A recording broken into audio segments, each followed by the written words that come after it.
Hello, everybody. Welcome to the webinar. See, there's still people joining. All right. Hello, everybody. We'll get this thing started.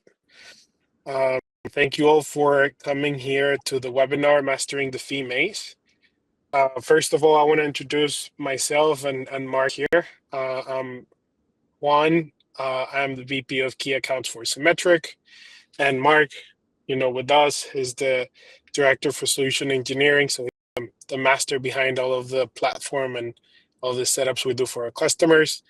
And we'll be sharing with you guys a little bit more about fee control, what we do in Simetrik, and a little bit more in terms of payments and the context of the industry in general. So thank you all for joining us, and we'll be starting right now. So to get started, before we jump in, who's this webinar for? Generally, we think of as three main participants of the payment networks. The first one will be payment service providers, any companies out there that are, doing payments, having merchants, and having a portfolio of customers that you provide any type of payment facilitator or payment service. So that'll be the first one. The second one will be any financial institution that's doing or has an acquiring business. That will be our second target. And the third one would be any acquiring company that may not be a financial institution, may not be a licensed bank, but they have a license from one network or multiple networks to be the acquirer for those networks. So just to give you some context, we're going to be targeting and we're going to be talking about the fees in this context in the acquiring and the payment service provider space. And we will be doing so in different chunks. We're going to start with the payment industry context, what the payment industry is going through in 2025. And then we're going to go and drilling down as we speak on fee control, why the costs and managing costs are very important. It's a crucial part of the payment business as a whole, and any business really, but specifically more on the payment business because of margins. And then we'll go into what we do in Simetrik, what the best practice of what we call the money inflow would be, and do a quick and short demo where we will showcase how to do and go through this fees and cost in general. So I see there's a good amount of people in the webinar. And before we start, I think also the main question that we also have to answer is who we are in Simetrik, why should we be speaking about this kind of things, and what are credentials that back a little bit more into our context, and how do we know these fees and all the payment system and networks as a whole. Simetrik, we started the company around 6 years ago, and our focus has been very heavily over into the payment space.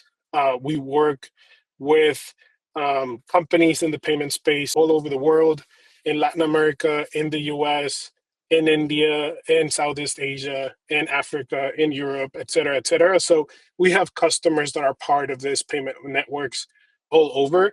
We have 450 plus employees all over the world. We've raised over $100 million, and one of our key partners is Goldman Sachs, so we have a good amount of backing. And we help these companies resolve and understand these challenges. The way we understand these challenges, or the way we picture those challenges specifically, is the intersection between a high volume kind of use case or company or a business, and a high complexity and highly regulated kind of industries. So whenever those three meet, Simetrik is very good. And as you guys may know, the payment space and the financial institution space, they're the perfect match of those kind of three components, right? Like they're very highly regulated, have a very high volume, and there's a lot of complexity behind how to track those transactional kind of reconciliations, and specifically the fees and the network and the acquiring fees that we're going to be talking more about in this webinar. So our platform helps you reconcile transactionally that specific kind of intersection of variables. And on top of that, we add a layer of AI agents that help the operational kind of processes that the company has to do on a day-to-day, as well as some of the building and setting up the platform itself, right? So we're building this layer of AI agents that can help with a lot of stuff. We're going to go a little bit more into that as we speak, but that's basically what we do in Simetrik. So in order to get into the network fee management and why this is important, the first thing we're going to be talking about is what the payment industry trends are looking like, and how these trends are actually putting a lot of pressure on payment companies to manage their margins and their costs effectively. The first one is that digital payment and landscape and industry as a whole is expanding very rapidly. We've had quadrillion 1.8 quadrillion transactions over in 2023, and that's just growing as we speak. So the size itself is expanding, but also the amount of participants that this industry as a whole has been exploding as well, right? So around 5 years ago we just had like 40 fintech unicorn companies. Right now we have around 400 unicorn companies on the fintech space, so almost 10x the amount of growth on participants. So there's a lot of competition, a lot of pressure to make sure that we can survive and thrive in this industry and this business as a whole. And an additional kind of pressure that we would have is that regulatory and the investor scrutiny that is pushing us to make sure that we're delivering sustainable growth and we're not just growing at all costs because of the next round of funding, et cetera, et cetera. But right now, the trends are pointing towards companies that had a very solid kind of core business and a very good unit economic base. So that's where we also can help with in terms of those costs, and in general, why cost and managing transactional costs and fees is so important. So one of the things that we're going to talk about, in a very repeatedly, is going to be what we call fee control. But how we define fee control, very simple. It's going to be managing on a transactional basis all of the fees and costs associated with that transaction, charged by my upstream payment partner. So what these means is that if you're an acquiring company, for example, the fees that you're being charged by the network. If you're a payment service provider, all the fees that may be charged by the acquirer itself.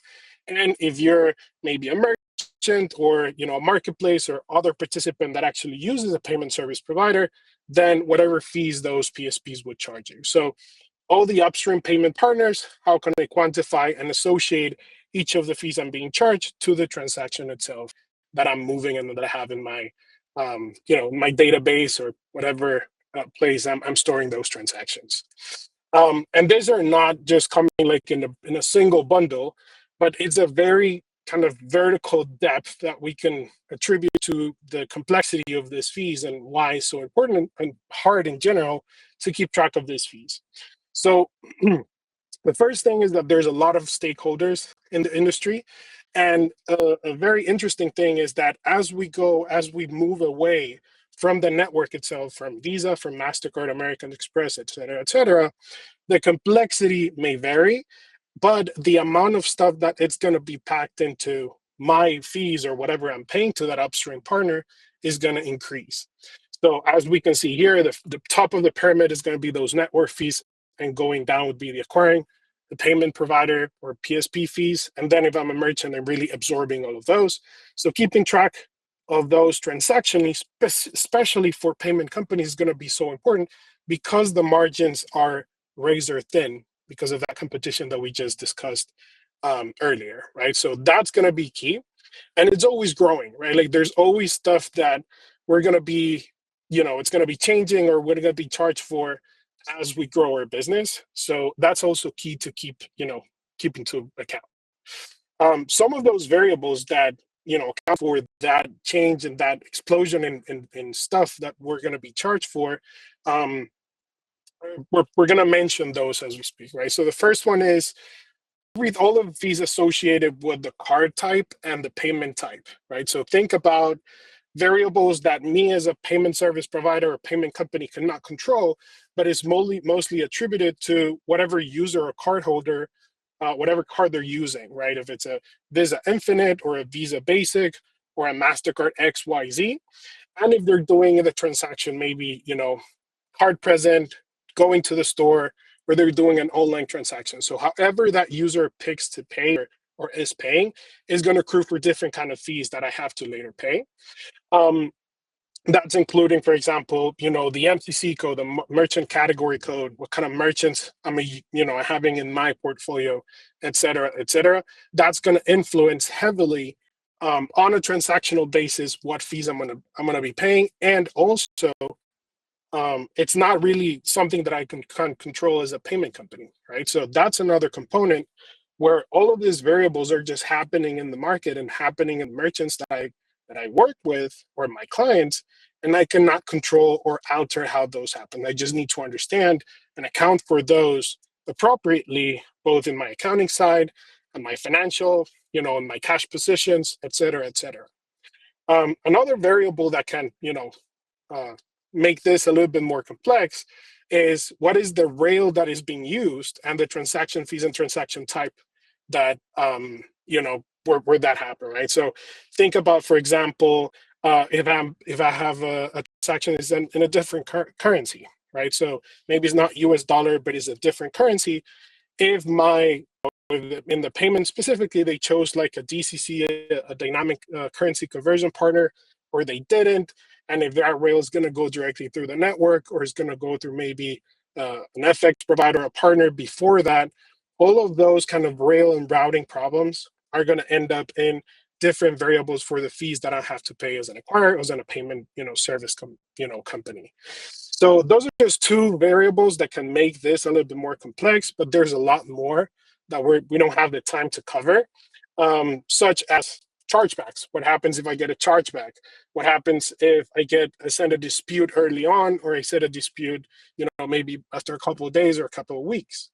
Um, Installments, for example, if I'm getting all the money up front, or I'm getting paid month to month on the installment base, or any transaction that happened on a specific installment.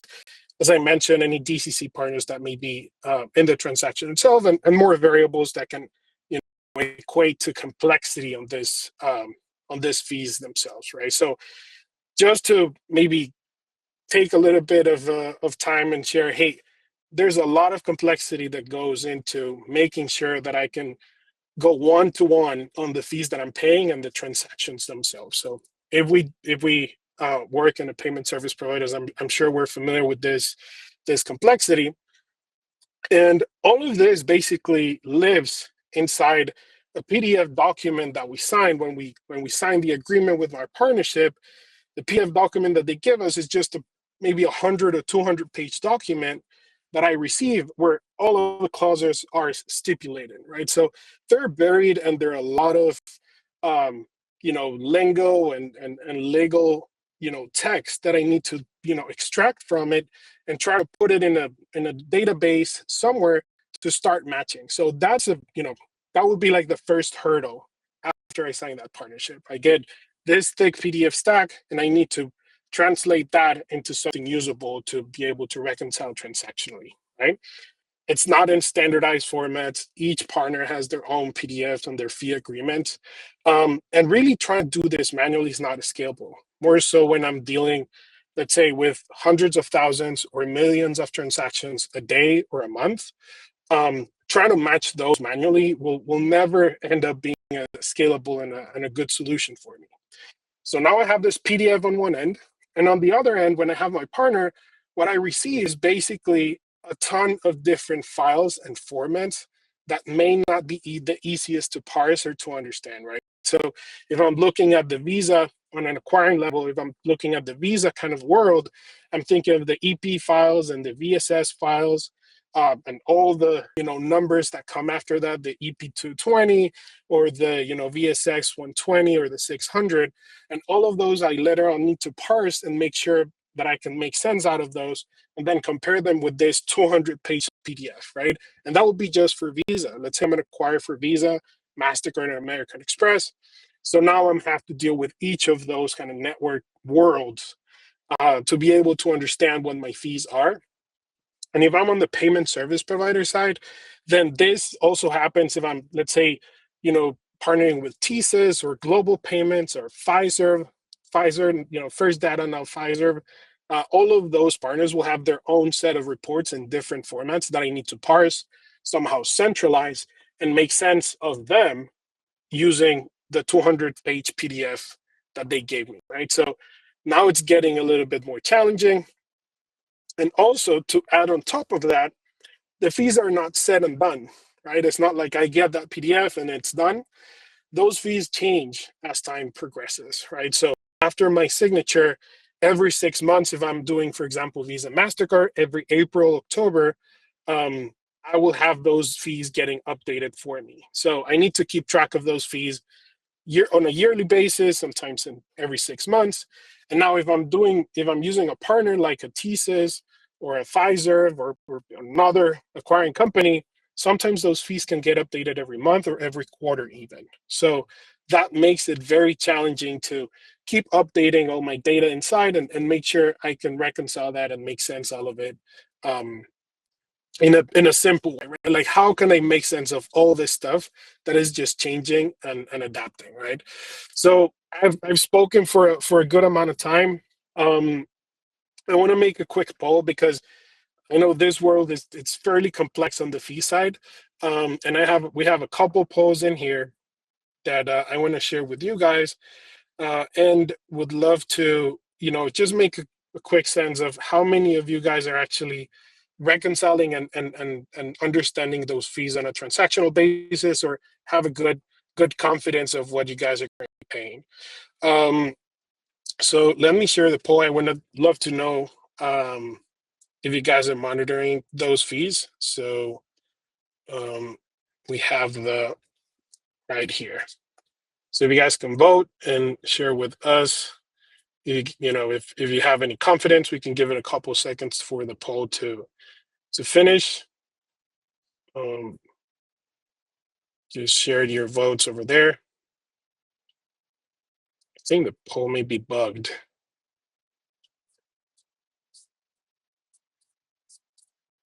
I don't know why.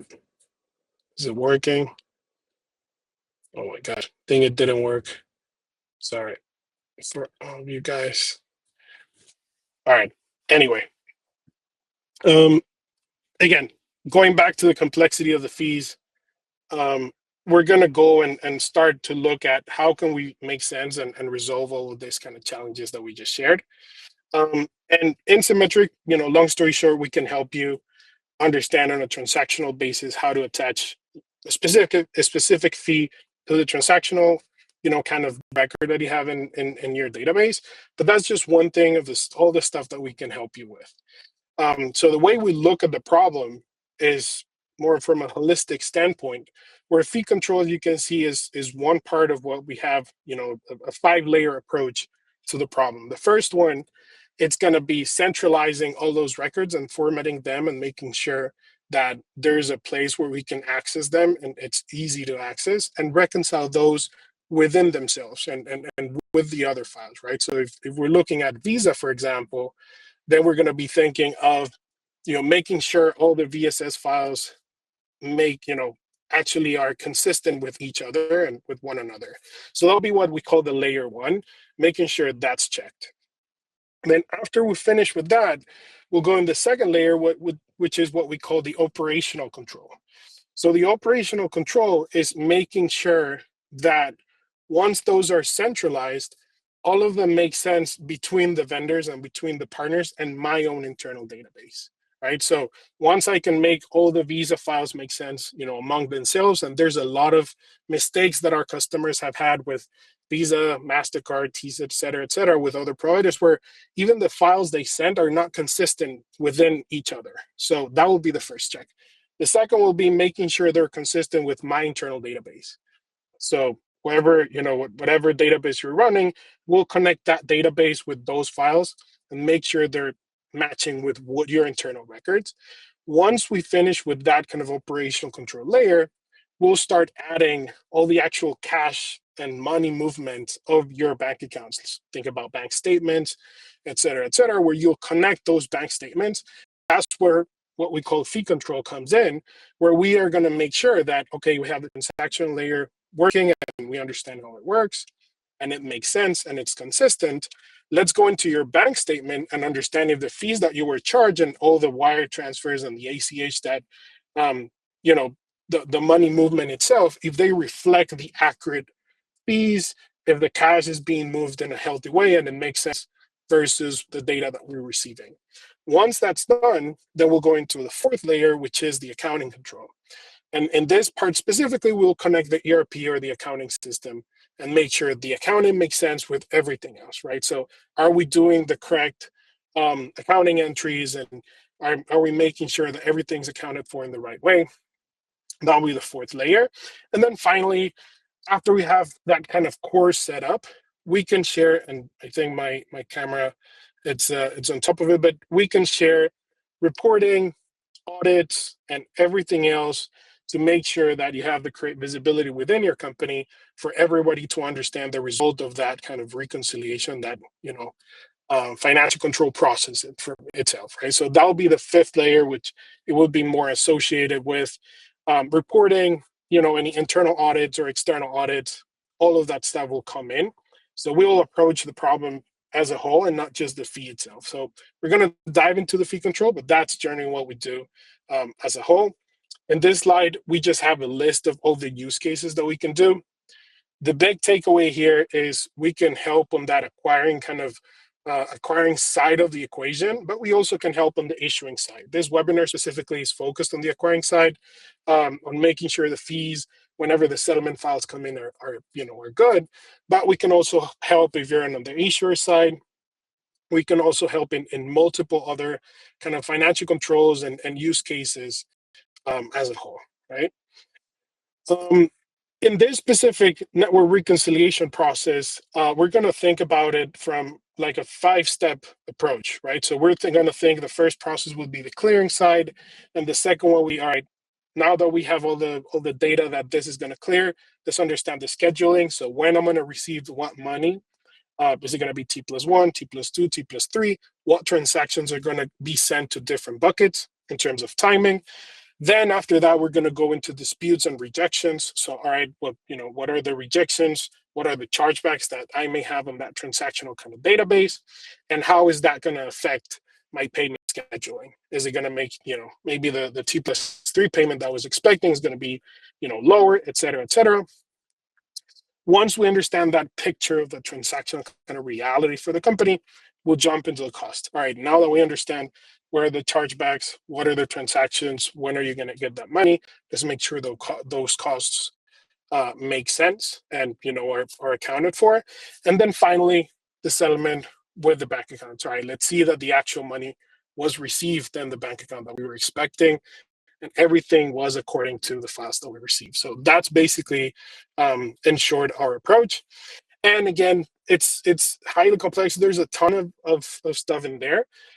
But we actually pre-bundle and package those solutions for specific networks. So this is a quick example for what a Visa solution would look like, where we already went through the whole 9 yards of understanding what are the files, what are the controls, what are the connections and the rules, and just pre-set up the tool for you. So basically just plug in those files and everything will run, and you'll just get the reports and the dashboards, and you really don't have to think much about the logic. We can, of course, explain it to you, but most of the time it's just plug and play. You just plug and it's going to work. We have, again, this is one example. We have that for MasterCard and other networks themselves. So please reach out and make sure that if you're dealing with one of these networks, we can, of course, tailor and customize it for you and make sure everything is set up for your company. But again, from the whole process and the whole effort that you got to put into making sure this is happening, you're pretty much 90% of the way there, right? So they should be, plug it in and it starts working. So yeah, that's pretty much what we're going to talk about. Now we're going to jump into the demo. I know more people have joined. I see on the attendee calendar. So I want to hand it off to Mark.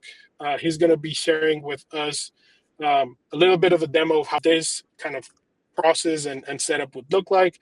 So Mark, yeah, thank you so much for helping us, and take it away. Absolutely, it's a pleasure, Juancho. So thank you, everyone. So now to bring the whole picture together, I would like to first show you one single slide before I open up the platform for you to bring you a quick visualization. So essentially, what you see in front of you is the entire Simetrik platform, a very holistic overview.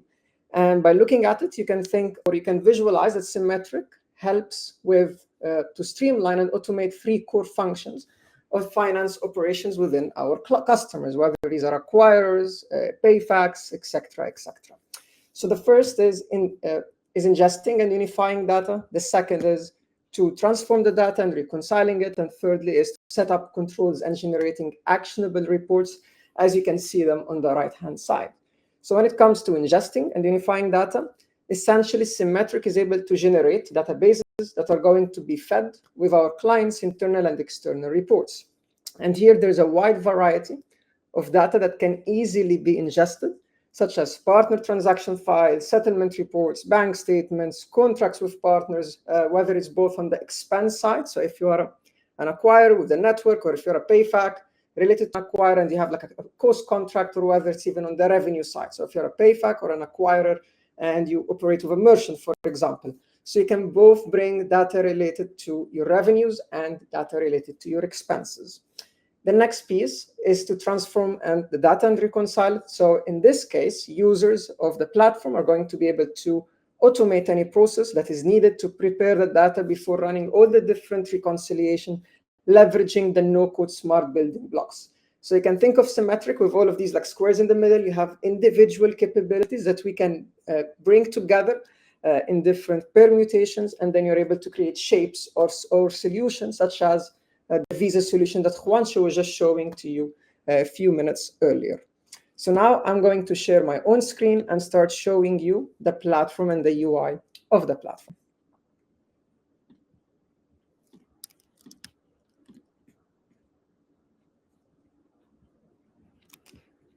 So now you can see the UI of the platform. So we talked about the three layers. So I'm going to start with the first layer. And within the first layer, it's where I'm going to show you how easy it is to connect to partner data such as Visa, reconcile all the data, and leverage inbuilt reporting from there. And this is an example, again, of the shape solution that's already being built using the smart building blocks or the individual capabilities combined together.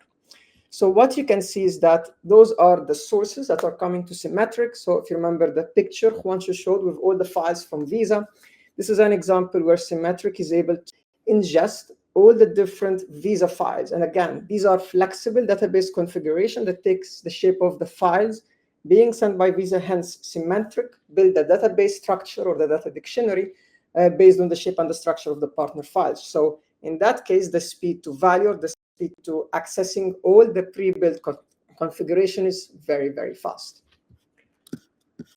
And to even elaborate a little bit more, so what we can do then within a few clicks, we can create a full no-code connection and integration to automate this connectivity. So here is one simple example where I go, click few buttons, put the URL, and create an SFTP connection in the no-code, again, within the smart building blocks, where we're able to connect and directly import all the data as they come through into Simetrik. And even better, we can also connect as a customer to the internal database directly using APIs or any form that is required.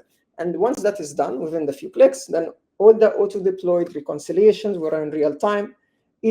Every single moment, a new file arrives from your internal data or from the partner data. And this is what we call in Simetrik the event-driven architecture that we provide.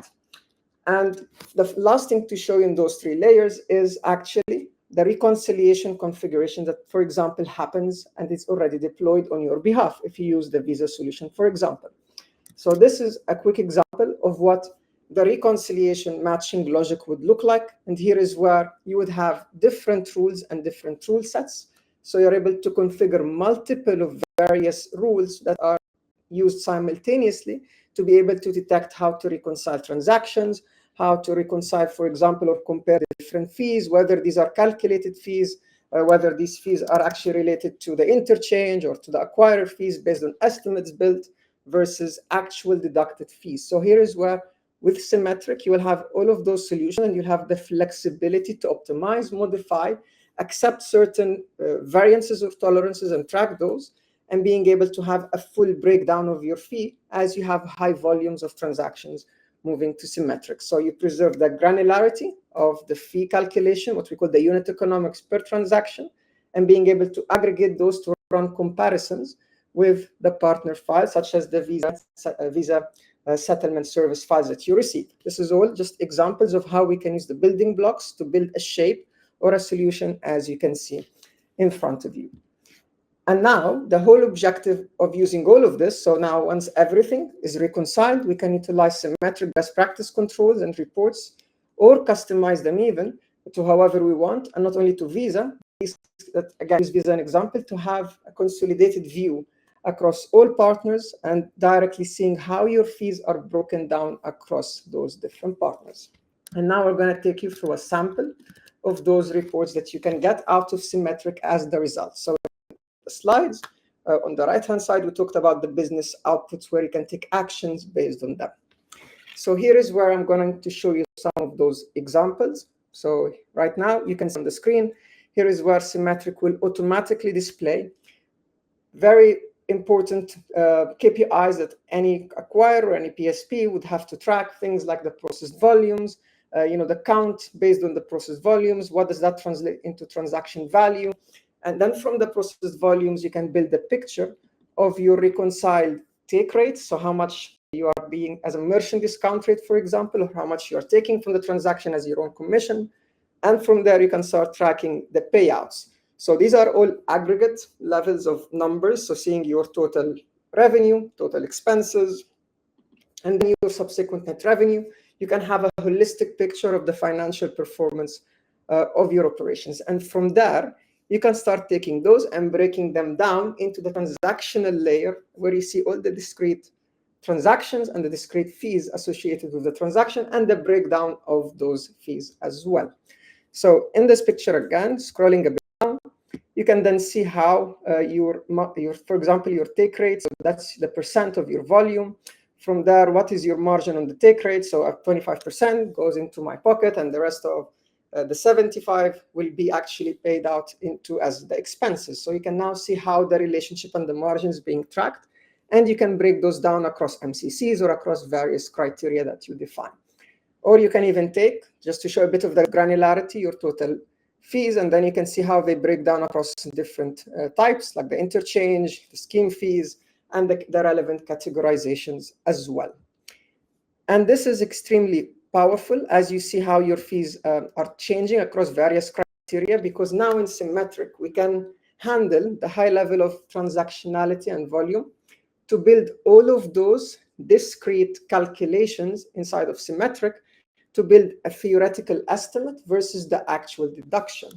And once we do so, we're able to have a picture where we can see if there's any scenario where there has been a variance detected. So here you can see in a particular week of the year, there has been a variance of $646 detected, for example. So Simetrik can start tracking the transactional expectations using things like Juancho has mentioned. Let's calculate the interchange or build an estimate based on the merchant category code, based on the BIN type. Is this a commercial card or is it a consumer card? Is this an intra-regional transaction? Is it a cross-border? What is the processing currency of the card versus the settlement currency? So taking all of these into account and having a UI where you can build all of these formulas to start tracing them on an infrastructure that handles all the transactions. So this is where we can build granular estimates, and we aggregate it to see how any fluctuations are being detected in the Simetrik platform. So here you can see, for example, we have 1 week of operations where we have detected overpaying like $700 in a single week. You can start seeing the breakdown of this almost $700 on the specific days. You can see there are some days where your expectation is much higher, or sorry, much lower than the actual deductions. So here there's like $300 in a single day that you have paid extra. So you can start inspecting and taking actions by the relevant transactions, or looking at not only a relevant transaction, it's linked to a specific merchant, a specific PayFac, a specific MCC code. You can start having that granularity of breaking down a variance into the individual details, enabling our clients to take rapid actions and to resolve any of those fee variances that they can detect. So this is, again, a very simple example of how we can break down your fees and see it on a transactional level. And from there, we can even do more breakdowns. So not only that, we mentioned at the beginning, it's not only about the fees, but we utilize the fees and how you can break down your fees into interchange plus plus or interchange plus if you're an acquirer. And you can see all of those fees. You can start implementing what we call the unit economics, as in the profit and loss per transaction. So we can look at the sum of my take rates, subtracting all of the fees I incur, the actual fees versus the estimate with the differences, and to see how PL is actually impacted across the different days and the different operations. So here you can see an example where I make around 15 or 14.2%. So those are my margins, 14.2% across my discount rate, and 75% is payable. But then you can see there's a sudden spike on those specific days we talked about, where now I have a negative margin.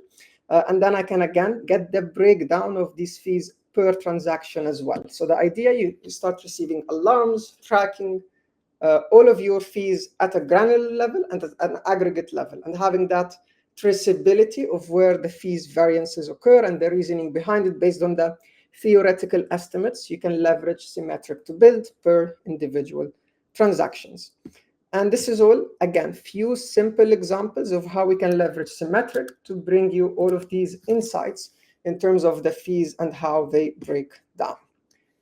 And to highlight, the last item is that we can leverage this, and the breakdowns we can build can be based on currencies, can be based on MCCs, can be based on various criteria. It could be the shopper country or the merchant country. So you can start establishing all of these KPIs and tracing them down and seeing how the fees are impacting your net revenue and your net margins. And these are all the various KPIs that we have loved to show you that you can establish in the system. And we would also be very excited if you would love to know a bit more. We'll be more than happy to show you the individual configurations and the magic behind the scenes to enable our clients to perform all of these individual analysis on their fees. And from there, I would like to hand it back to Juanshu, my colleague.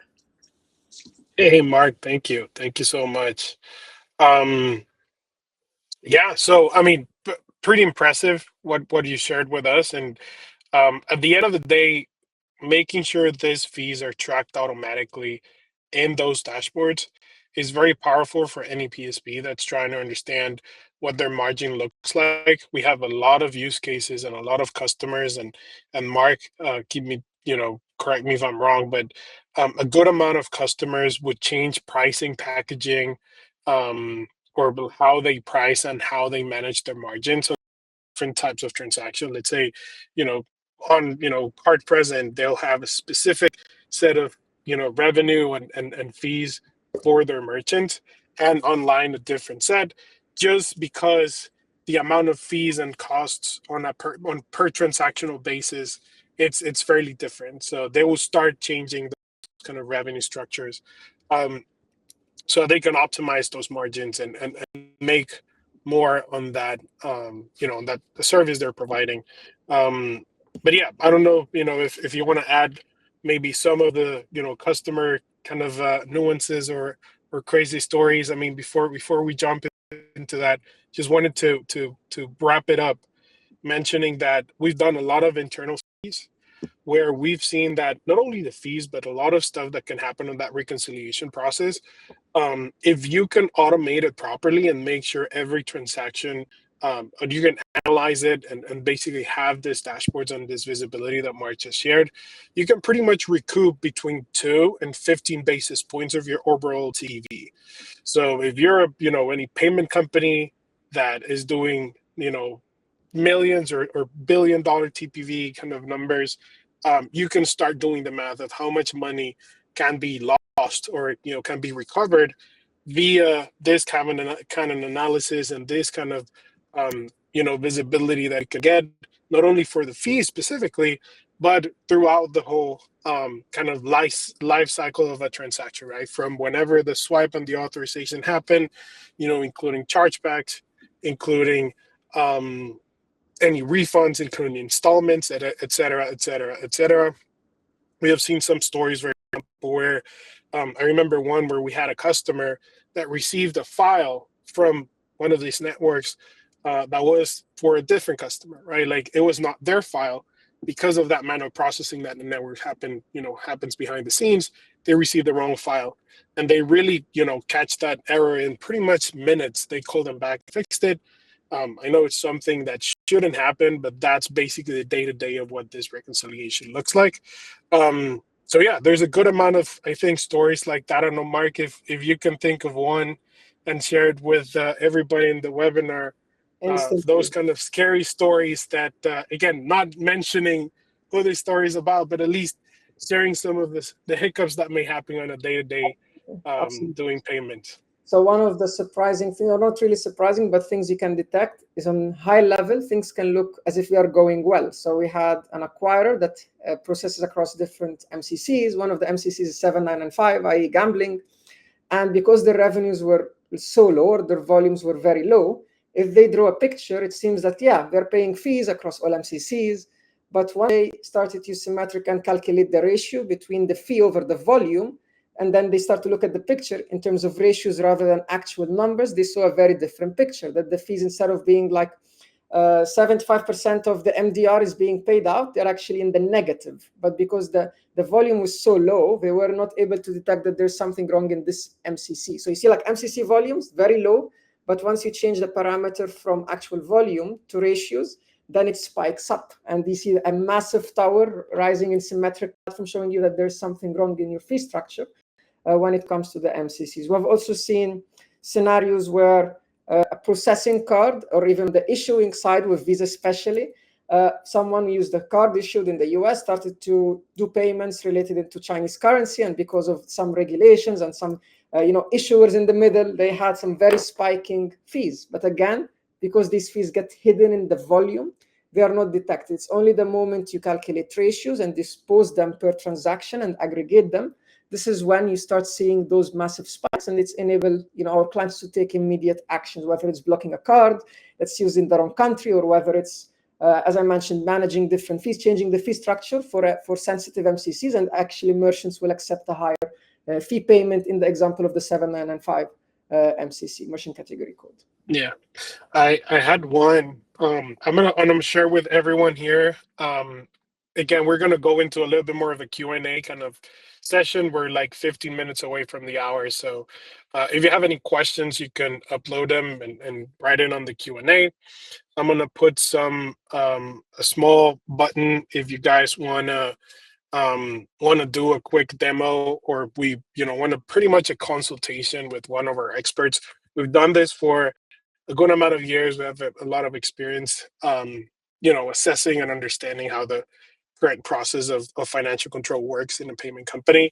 But the other story that I can think of is MCC changes. For example, we have one customer where they would upload their MCCs, and because some of them were not accurate, then they would get extra fees from one of the networks, just because their MCCs didn't match theirs, right? So trying to understand that, and trying to track down those double charges that they were getting was quite a feat for them manually, but they could automate that within in Simetrik in a couple of minutes, and make sure everything was flowing as it was supposed to.